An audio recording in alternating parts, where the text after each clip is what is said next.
மிக முக்கியமான செய்திகளை பார்க்கிறோம். முதல்ல அமெரிக்காவுடைய டைம்ஸ் நியூஸ் என்ன சொல்கிறது?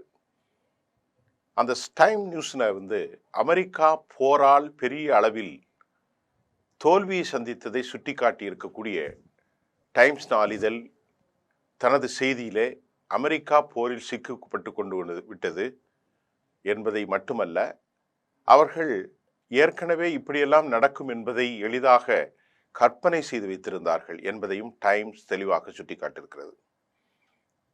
அமெரிக்காவினுடைய இந்த நாளிதழ் வெளியான செய்திகளில் ரொம்ப முக்கியமாக இதை குறிப்பிடத்தக்கதாக நாம் பார்க்கலாம்.